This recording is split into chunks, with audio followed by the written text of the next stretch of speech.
Okay, so we're heading into our next session, our track at truLondon, and we're now going to talk about social. Is it just a big hype, and how do candidates feel about the rise of social in job search?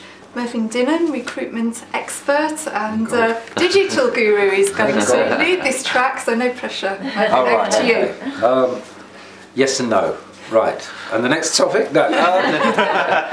Well, I'll start with some stats. I'm Mervyn from JobSite. I'm content community manager. We're part of Evenbase, a global digital recruitment group. We do quarterly research into job seeker and recruiter behaviour, and it's been edging up. Job seekers, route to market, job seekers. It's a different sample of 500 each time, and they're always asked, which of the following are you currently using in your job search? And social and business networks is now running about 50%. So kind of half of the people, but it's a different 500 every time. So it's not kind of the same guys are kind of adopting it more. And at the moment, it hovers between 45 and 50% who say that they're using social and business networks. But that's interesting, because the same data that's just come out for HR managers is that 50% of HR managers are using social. Yeah, the business community, the recruiter behaviour side, and that's direct recruiters, it's not recruitment agencies. That has tipped up to kind of 50, but it normally operates at a lower level. I mean, it normally is around 35 to 40 on the businesses. But then you see you've got a blurring. I mean, it's at what point a connection on LinkedIn, somebody you worked with 5 years ago. What network is that? Is that a business network, a social network?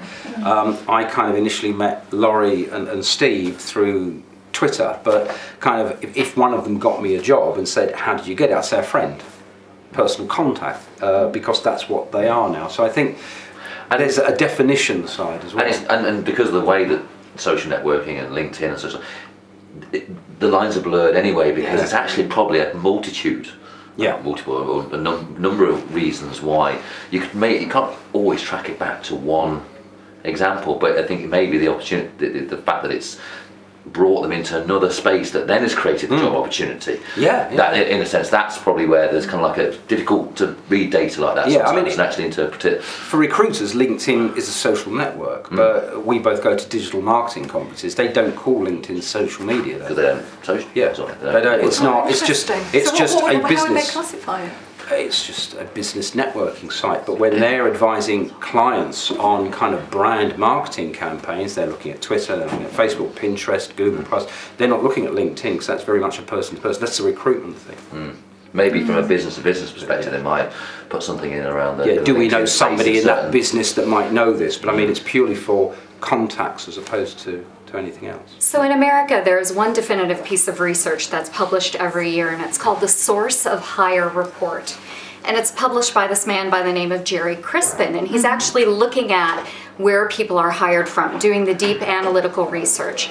The number one source of hire is employee referral. Number two, I believe, is your career website. And number three is job boards. But what's interesting out of all of that is the influence of social media. So it's not necessarily something that can be directly traced to your point. And social media has this big ballooning effect, right? We incorporate everything in there, but it's really just a social networking platform. So in that case, it would be LinkedIn, or it would be Twitter, or it would be Pinterest. But what it's doing is it's influencing the source of hire, but not necessarily directly correlating to the source of hire. If you look at the slides, one of the conclusions is that over the last 4 years, the actual increase in job seekers using social media doesn't appear that large, but it impacts the way content is shared. It impacts the way opportunities are shared. It impacts the way you reach out. You see a job, and now through LinkedIn, people who can connect you to that person who can. So it's changed the behaviour. It's a bit like we don't, as part of the research, we ask those with smartphones what activities they do on their smartphones. We don't ask people if they check emails, because quite frankly everybody with a smartphone uses it to check emails.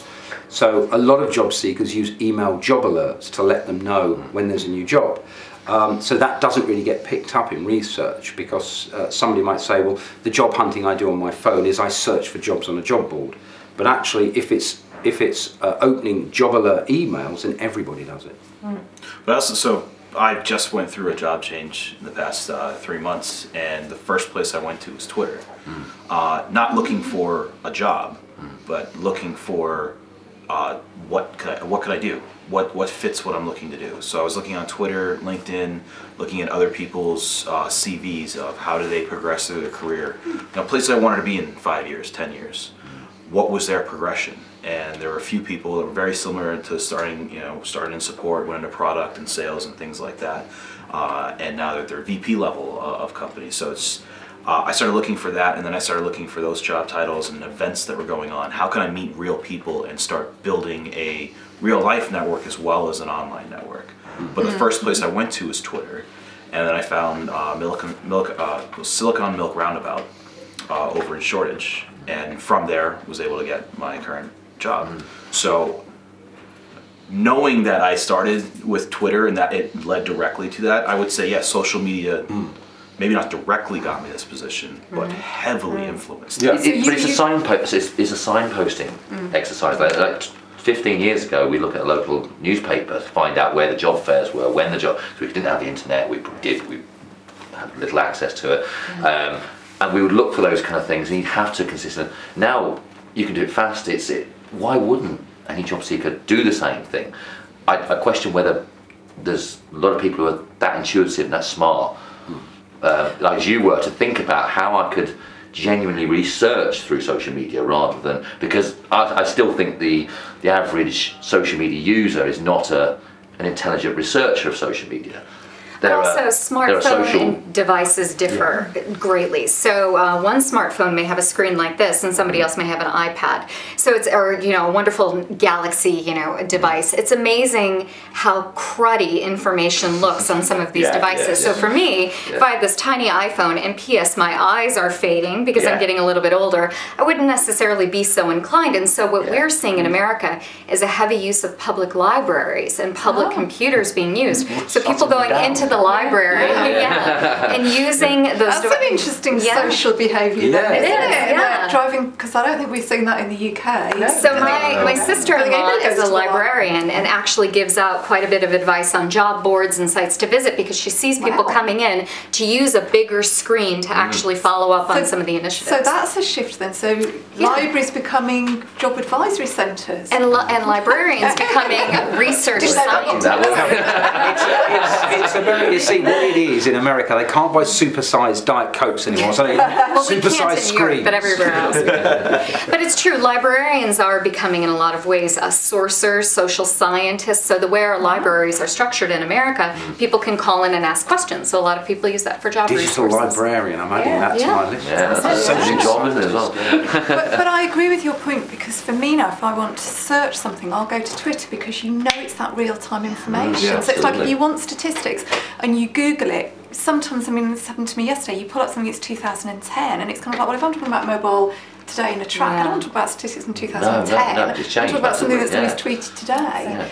And I think you're right, it's signposting. So how candidates are using social isn't for the obvious looking for a job, it's looking for a lead or it's looking for information. I think part of my behavior was influenced the fact that I've been in the recruiting sector for 6 years. I know how recruiters are using it. I know what type of information is on there.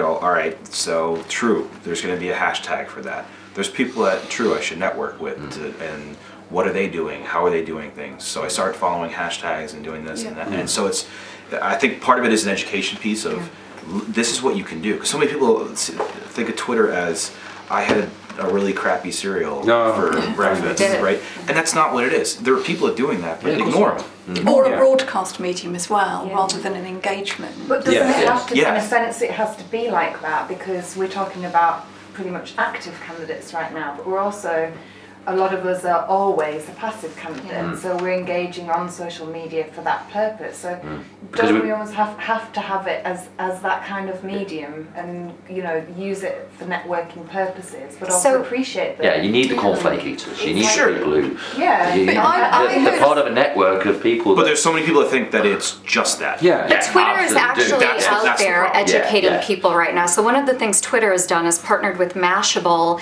and an organization in America called called NPR, which is like our BBC, and they're actually having these chats where they're trying to inform and educate people in 140 characters about what it's like to be a passive job seeker and an active job seeker on the Twitter platform. So they are doing, Twitter in and of itself as a corporation, are doing a public service and trying to educate the job seeking population and the work population on how to find a job on that platform. So that's good.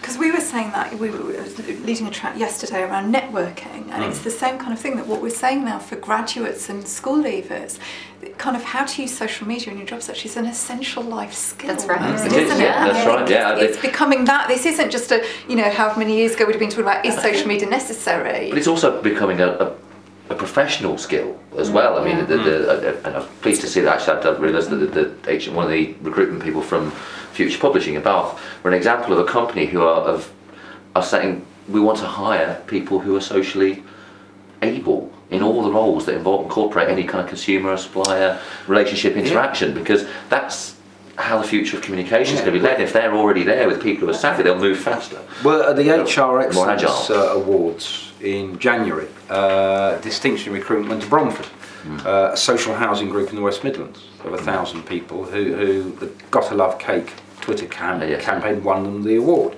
And that is a social housing business where the CEO says that they will only employ people with a digital footprint, because for leaders to be credible in the future, they will need a digital footprint. Do you remember when that was feared, having a personal brand was something to be scared of in the recruiting process, and now it's a given. If you don't have a personal brand of some kind, along with the soul, right? That's important as well. But if you don't, then you don't do any good to your organization. I think we're actually still at a stage, though, maybe in the UK, where that fear bit you're talking about is still there a little bit, because people, the average job seeker doesn't know that HR are going to look at their social profile, because they're not that tuned in yet. So the advice that people like us will say about owning their social profile from point of view of managing it to make it publicly acceptable for all purposes is not reaching these people yet. They don't know that, and when somebody tells them it, it's kind of like, my God, how easy it is to look at their Facebook page, even though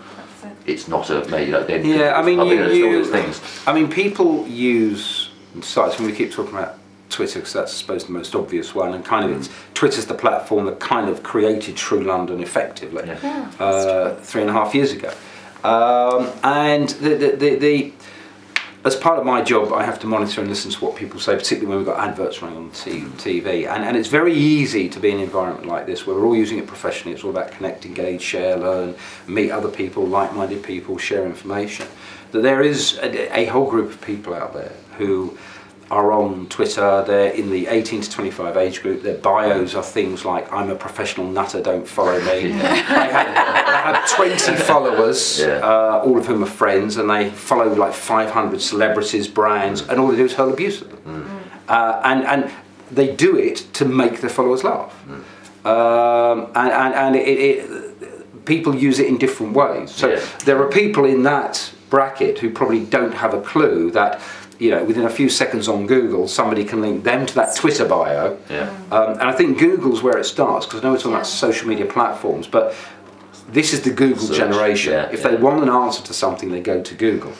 And one of the things that I see being given more and more as advice is when you get an interview for a company, go to Google and Google, I used to work at, with the name of the company, or jobs at, or working at, or I didn't like working at, all the variations, and you'll be amazed what you find. And it doesn't just lead you to Glassdoor, it leads you to personal blogs. It leads you to things people have said, when I used to work at so-and-so, we did this, that's why I left. And odd things like that which help for the more digitally savvy generation. It helps them build up a picture of what it's like.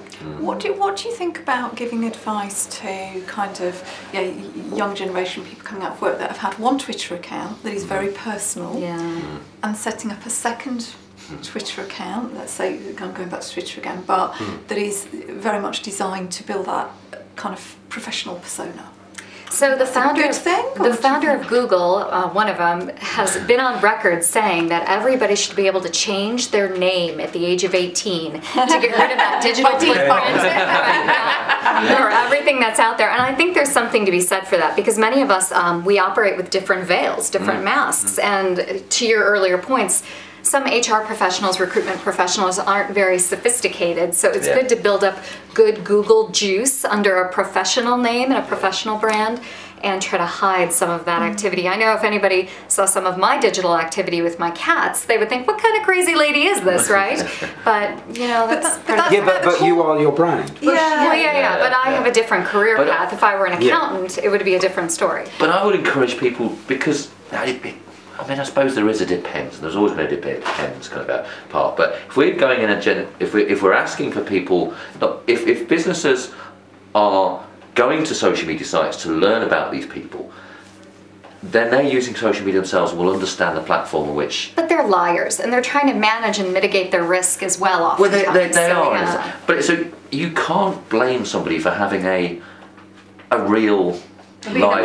If the job they do isn't actually going to involve social media, but they just want a good, if they kind of want that person to have the social profile. It's kind of like a catch-22. You have the social profile, which means you're forward-thinking as a young digital native, but then you get penalised for it because of the content that's on it. But actually, who cares about the content that's on it? But that again goes to one generation judging another generation by their kind of standards. Or even I don't think it depends on generation. I think it's about being aware, though, that, you know, socially, once you put information out there, it's out there, isn't it? And you can clean your digital dirt to a degree. Well, you can do, but also the point about the cornflakes, you know, don't have a stream of inane comment, but I think it is about occasionally having a picture of your cat or something else. And I think you said that before, that, you know, if your client wants to talk about cornflakes, talk about cornflakes. Well, isn't that an opportunity to have a loose conversation and with that's them. the human nature, and surely the fact that a lot more organisations are becoming more authentic and they're trying to showcase what they're all about.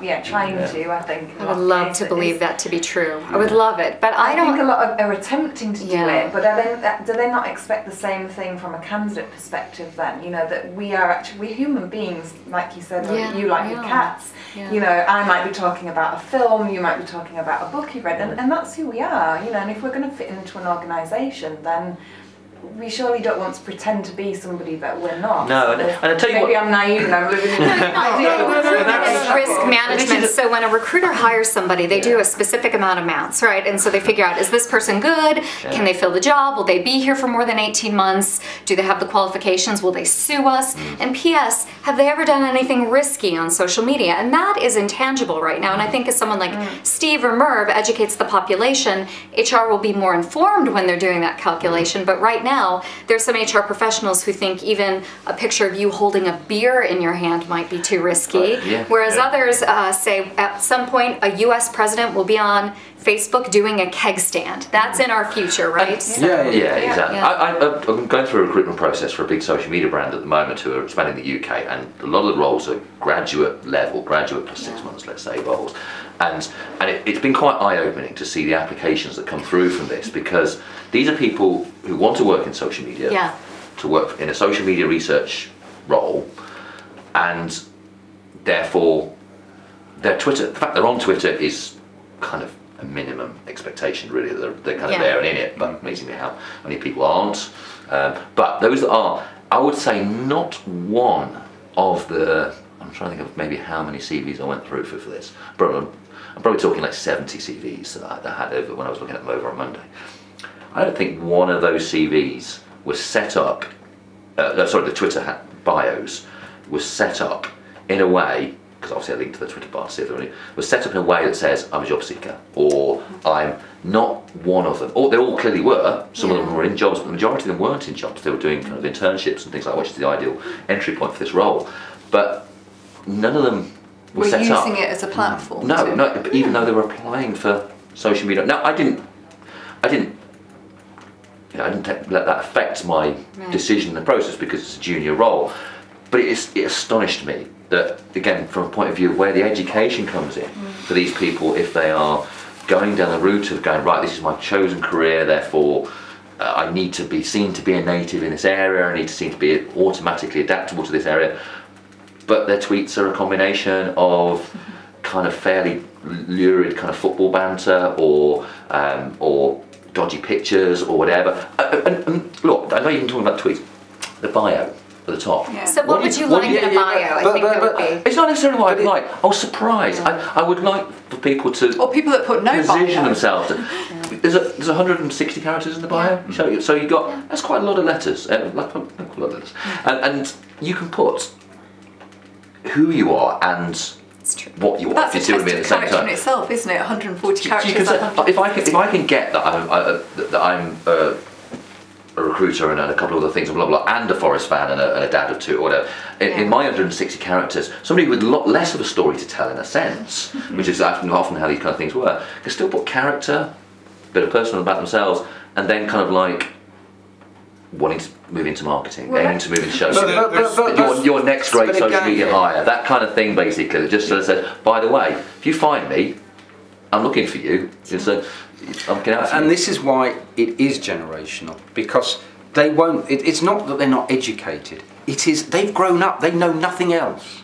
This is all they know. Yeah, when they're not educated, this is how they look at each other. Ill-advised or not advised. All it has to be is, if you want a job, you're going to be judged by people older than you, to whom this is a bit alien, this is a bit unusual. They're not used to, when they got their first job, they didn't let everybody know, when they went out on a Saturday night. They hid all the stuff they did, and that's what you're going into. And gradually it will change over the next 5-10 years. When you hire people, I'm sure you will be shocked by some things people say, but it's kind of like when we started in the workplace, it was I'm not having anybody with short hair, spiky hair, and I'm not having any bloke with an earring, and it kind of like what counts as professional is very different. But at the same time, so there's this article I was reading the other week about this professor at university, and girl didn't like the grade she got on something, and she sent him this flaming email, just cutting him to bits, but wouldn't say boo to his face. Like in the next class the next day, just peachy, hi, how are you? Won't say anything. And I think that's part of the problem, is they're treating social media like a soapbox, and they'll say things that they would never say in person. And what as a blogger, I don't know that. But some of the things that they're putting out there are just like, would you say that even to one other person in a closed room? And now this is out there for anyone to see forever. And I think that's part of the educational piece is this is permanent. And the only way to get around that is to flood the net with tons of other stuff with your name on it, so this never shows up. But just it's either nothing or everything. Going back to what you said, it's making me think actually whilst you've been talking. Would you rather have one of your 70 candidates who'd written a fantastic bio and really branded themselves well, saying, I'm amazing, I can do this, this and this? Or would you rather have read through their feed and seen actually, are they sharing socially, are they interacting with people, are they engaging in... But it's both, isn't it? It's both. Or would you...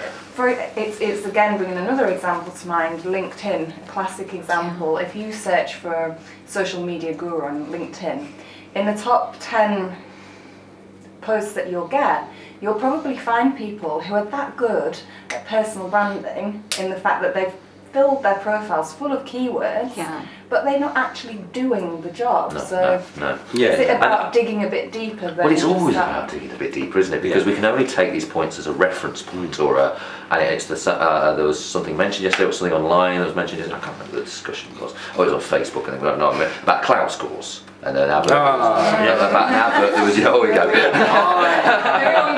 But it was. There was a company. I think it was Matt Older put it up. Or it was Andy. The only people who moan about cloud scores are people who think their score should be higher. Well, no. But this is seriously. This company were advertising for a social media manager had to have a minimum cred score of this and a minimum cloud score of 60. Wow. Rubbish. Absolute rubbish. Because I know people who have created some of the most incredible social media brand campaigns who have got a cloud score of 40. Because they are... Steve, what's your cloud score? More than 60. No, but the point is they're pros. That doesn't mean they chatter about. They do it. I know some brilliant people. I know some brilliant people who've created fantastic things who never went to university. But guess what? Nearly every job you fill has to be for a graduate. University. So it's no different. But do they? You don't.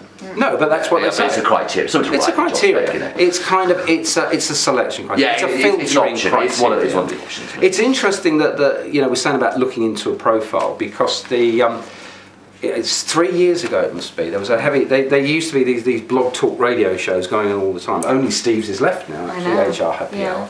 And there was Bill used to do one. And in fact, it was Bill's. He used to do one very early in the morning for Aussies in the UK, then one at lunchtime for the UK, and then one in the evening for the US. Goodness. And what? I said, my goodness, that's a lot of wasted never time. sleeps. Yeah, but this came up about, you know, one generation judging another one by their own standards, and there was a very heated debate. And somebody came on saying about, you know, if I'm recruiting a manager, I want a good upstanding. You know, I want somebody that means somebody in the community. So if I look at Facebook and Twitter and I see somebody who is captaining his local cricket team on a Sunday, who's doing this, doing that, that's the kind of guy I want. And somebody else said, well, actually you won't find anything about me like that because I spend Sunday afternoon with my children. So I tend not to put them on Facebook. Does that make me a lesser person? He said, well, you know, I'm looking for someone in the community, and somebody else came on and made a valid point. But what is it about that picture that will let you know if they're any good at their job, if they go home and beat their wife and kids, or if they're embezzling their company? Nothing. It's kind of it's an image. Yeah, and that's why we can't do a false process a lot of the time. It's also 10 years ago. Your last year or your first year working, you go out, you get pissed in the pub, you do something absolutely stupid. The 20 people around you know about it. Yeah. Now, that's on Facebook before you wake up. Yeah. And you have no control over it.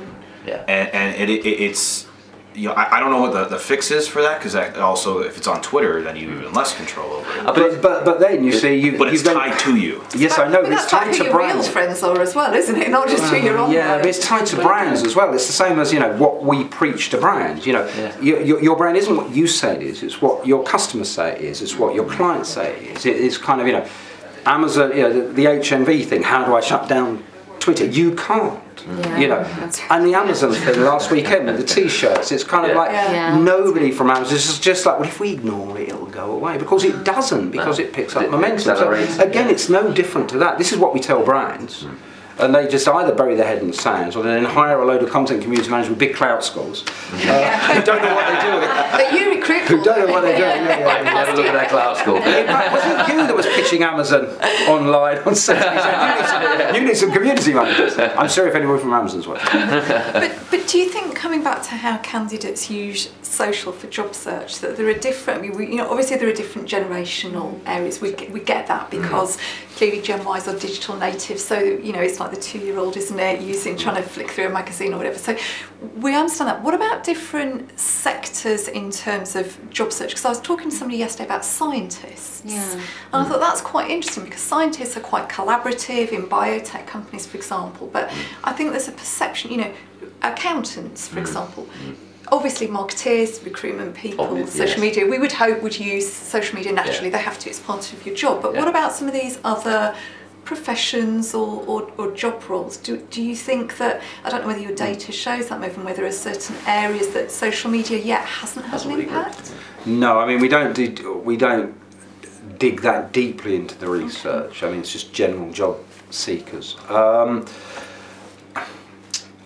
suppose the immediate thought is that there will be some professions that attract a certain type of character that possibly is slightly more reserved. I mean, if we go down to Myers-Briggs, and if let's not. I'm sure I was watching. I'm sorry for raising it, but yeah, it tends to be E's and N's that are probably more open on social media than I's and S's, except for you. But, well, and I do wonder if it's not necessarily industry, but by position within an organization, because the higher you go within an organization, the less likely someone is going to be using social media. So I think it's LinkedIn has like 16% adoption rate with CEOs. It's a very small adoption rate.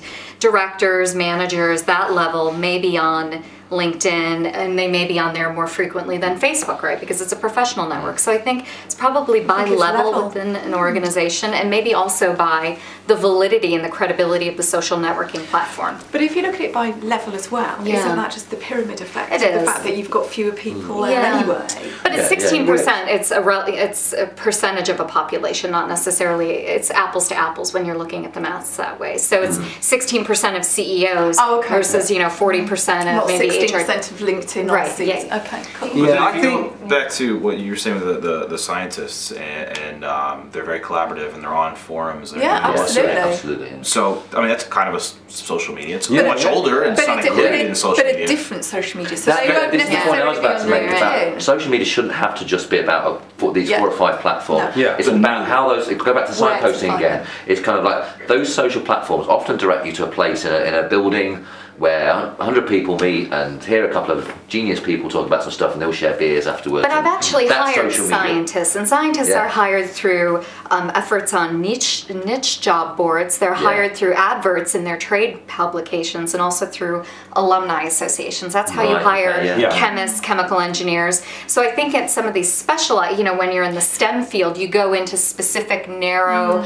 points of focus to Yeah. get somebody you want. course, But if you're hiring in the retail space, right, you can use Facebook. You can use a tool to just blast the job out there, and it's spraying your job out there, and somebody will eventually catch a whiff. So and you track would this probably say, so the company, so going for the company angle, that because there's no point job seeker going to Twitter to find a job in science if actually the companies aren't going to be they're through not. Twitter anyway. So the behaviour kind of goes 2 ways, doesn't it? You know, I know we kind of go and find where the job seekers go, but also the job seeker has to go where the people are hiring too. Yeah. There is a social network specifically for scientists, and I forget what that's called, but also I guess for me it's about finding the key influencers within an industry sometimes. Yes, Because I think, massive. whether that be a blogger or whether it just be people, because they can often lead you again to That's what find I where always those say is people are. the value of those kind of weird and wonderful. A mate of mine who's in mining, tunnelling recruitment, and they're No, that's a massive Well, we set the challenge 2 years ago. We'd finished some of the work that we were doing in the day, and we sat down in the pub with the beer and everything. I opened the laptop, and he was like, "There's no way in the world I'm going to find anybody in my industry on Twitter." And I'm saying, right, okay, we're not necessarily going to find the people who are underground doing the tunnelling because Wi-Fi is rubbish down there. But let's open up. And you told me, as Bill would call it, use the geek words. What are the phrases that people use within your... So, and from his perspective, it's kind of like, who do you connect with? Who are you going to connect with on this kind of thing if we're going to set this up? So we did the searches for the kind of like the keyword, just through twitter.com, no special kind, just use twitter.com to find the tweet. And because he's got global business, so he doesn't have any kind of geographical restraints. And of course there was loads of people who talk, but they are journalists, they are the influencers. And so I said to Steve, right, okay, in that case what you've got to do now then is start connecting with these people. It's a sideline to your day to day. See who their followers, see who follows them, start connecting with the people who are. But the point is, if these people are the broadcasters, that they're doing it through traditional methods, they're doing it through online methods because they're appealing to however their audience is.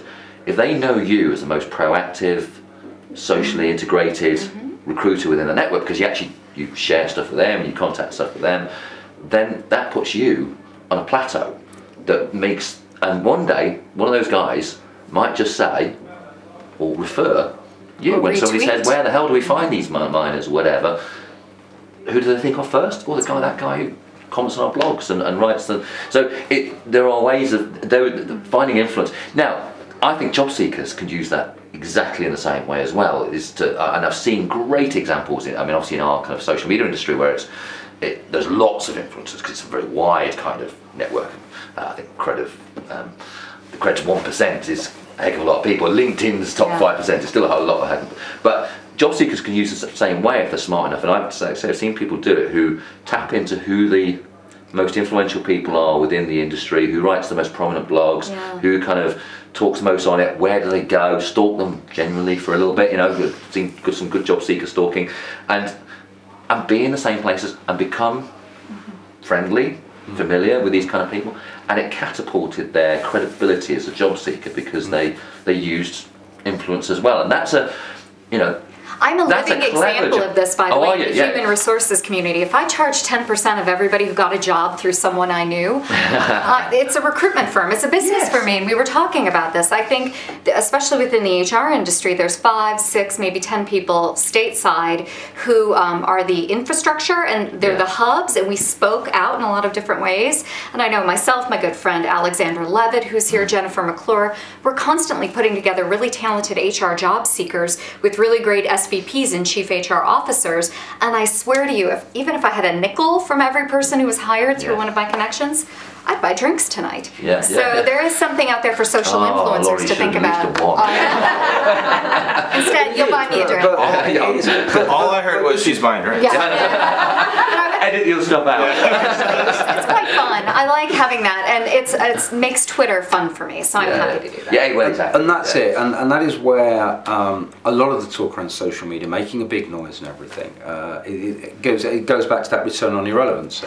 You know, the lurkers, the people who observe but don't engage, actually are very important conduits of information. They're very important at saying, well, actually I saw this, I read that, and linking somebody else there. And the culture of social is very generous. Yes, that's it. A lot of people give their time. A lot of people, a lot of the people making money in the space today, consulting, spend a year, 15 months doing this for free, effectively. Yeah, basically. But that's a really interesting point. And the networking session that we did yesterday, I think it's Jacko said, you know, if anybody wants, you know, for me to point them in the direction, I'm happy to do that. And I think, you know, in my handle, one of the things I've built myself is a social animal, which I am, and that extends then into a social network. And I think those people that are active, it's basically, that's just another channel to be social in. It is. Now your challenge is to monetize it, personally. Good luck with that. I mean, are we assuming here that we're all kind of like-minded individuals sat in this group?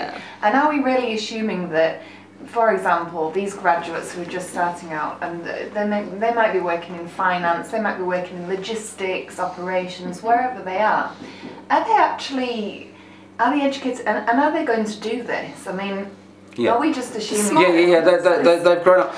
The people who enter the workforce now have grown up with Facebook. They haven't grown up. They've not grown up with a landline phone. They've rarely ever used one, except for their parents to pay for the call.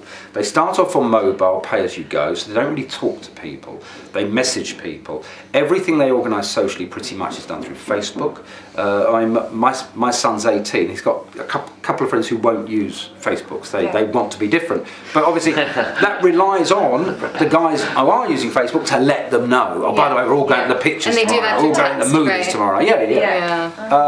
So they don't know, they know nothing different, and this is a point I've been making for a few years. When these people come into the workforce, they're not going to pick up the phone. The guys that you take into your offices around the world, you know, in 2-3 years' time, you recruit a graduate, they're not going to make 50 I know you're not a cold calling business, but they find a way to find information, find connections, and find a way to connect with somebody. But there is still a little bit of a gap in knowledge, or that leap from, this is a network that I can now leverage to find a job. And because how do I do that? And then even understanding that their Facebook group, and I don't know anybody that can help me find a job, but you know, it might be somebody's father, or who do they know, or who did they work with, or it's. I think there is a bit of a connection or a leap of faith. But all they have to do is Google, use social media to find a job, right? There are millions of people blogging on it. We've just released a job site video, how to use social media. Job but they get to look at your face doing it though. Well,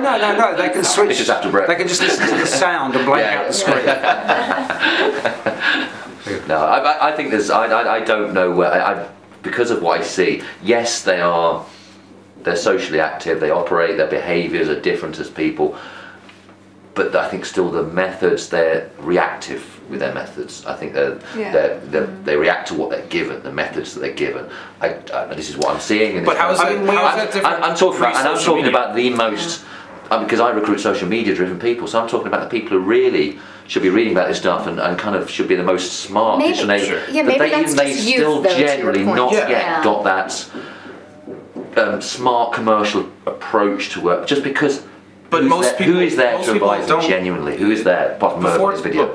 Pre-social media, pre-social media, same thing. Someone goes into a new job and they're not told, right, you really shouldn't get drunk at the first couple company things. Right. You should be the most well-behaved, and they didn't do it, and then they right. And so it's an experience and an education and just life lessons. Yeah. And they're not thinking in that way. They're thinking, when's the next party? How can I do this? Where are all the cool people hanging out? How can I be cool? that's the number one thing that most kids are thinking. And also older workers, I think, too, don't realize that this could be a benefit to them and a benefit to ending some long-term unsustainable unemployment that they faced. Instead, they're using social networking and they're on there for extended periods of time. I've found this with older workers, and they're looking at pictures, they're connecting with family members, they're looking at quilts or recipes. When it should be, you have a plan and you have a strategy as a job seeker on social media, and then you get off and you translate that into real-world connections. So I think always on the edges of any generation. But I mean, there's also then an embarrassment. They're very proud. They don't want people to know they're I won't use the word desperate, but they don't want people to know that they're really looking. They don't want people to know that in their eyes they've if you like fallen to having to go on Twitter looking for work. God forbid, I know. So I know, it's but true, whereas it's, and that's why again, although they might not be savvy, which I mean, connections have always done it. I mean, most of the people you recruit, without getting political here, probably come from a fairly middle class or so background, graduates. They've used to growing up with, you know, someone's dad who they know probably can get them an internship somewhere. So it's an extension of that kind of thing. But it's actually flattens it out for more. And I mean, what will happen in probably 10 years' time is that some 30-year-old will get involved in a startup and need a CFO to advise, and kind of they won't go to Hydrix anymore. It'll just be anybody know anybody, and then somebody they're at primary school with say, hey, do you remember Charlie was at primary school? He's now an FD somewhere, and I had a beer with him last week. He's not happy, and that's the kind of way. But that's obviously a few years hence. Well, I think it's happening now. I mean, look at the tech scenes around the world, right? It was Silicon Valley forever, right? That was the place you had to go, and no one, it was insular, and there was no access. You had to do it, you had to go be there, and then you try to take what you learned from that month and bring it somewhere else, but by the time you got back, they've already advanced. And now the Dublin, London, Russia, Berlin tech scenes are booming because they've constant streams. Raleigh, Durham. I just have to give a plug for that. It's the number 2 tech city in America, according to Forbes. So yeah, it's growing. So yeah. Raleigh, Durham. Raleigh, Durham.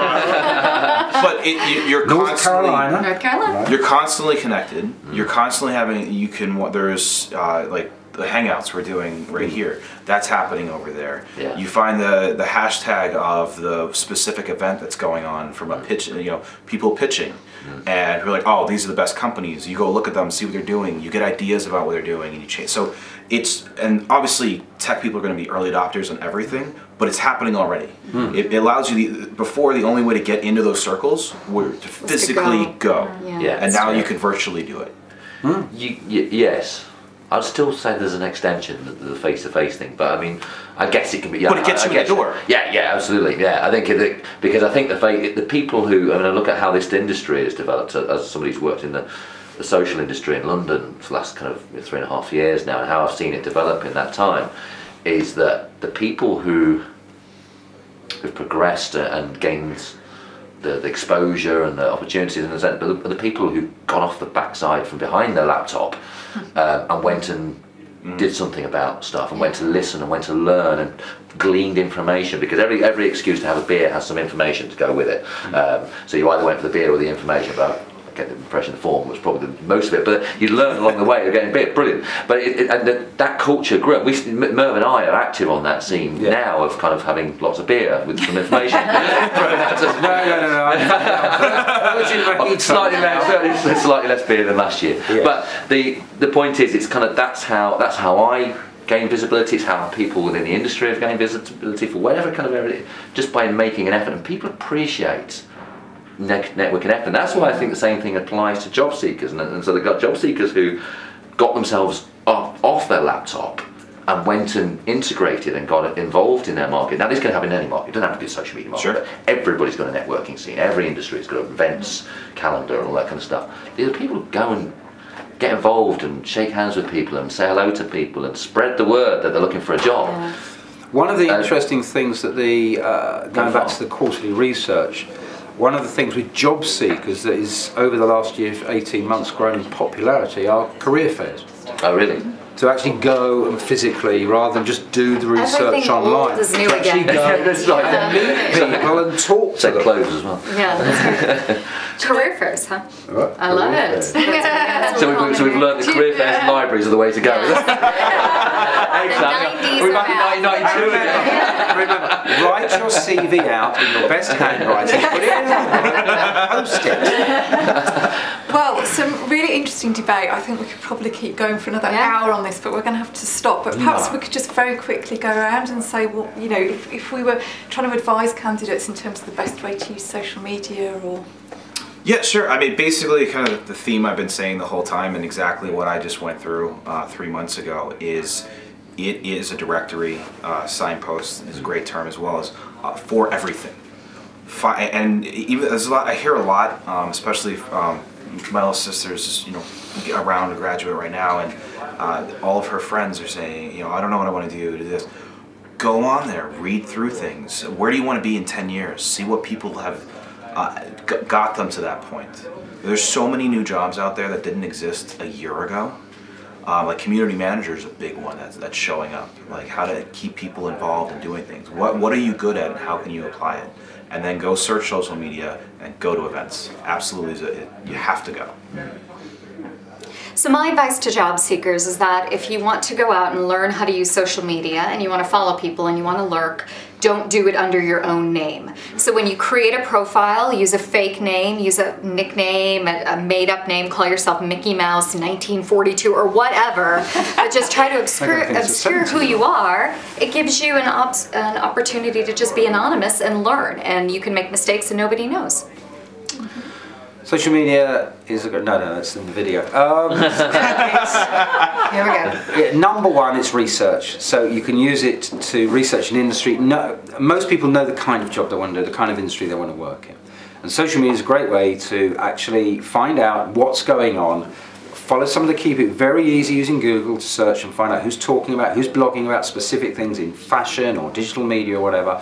Follow those, start to get involved online, just share. You might only have 20 followers, doesn't matter. Share people's blogs, comment on it, and get a name for yourself as somebody who has an interest and passion in that industry. Okay. My advice, I think, would be that what goes on social media stays on social media, and just and to be aware of what you want your own brand persona to be, and that you are in control of it, and you know, you have that opportunity to create who you want to be, but you can change it perhaps along the way a little bit too. My advice would be kind of half the things I've said already, but it would probably be about being brave, about don't be scared to just communicate and talk with people, because that's what people post stuff on social media for. So get involved in the conversation. It's how you learn, it's how you connect with people, it's how you create opportunities. And I would just finish by saying to be authentic, so to stand behind who you are as a person and to make sure that you can stand behind what you're saying and you're not posting something that's rude or crude or whatever else, but you know, just think about who you are and be prepared to talk about that in an interview, because you may well have to. Very good. Thank you.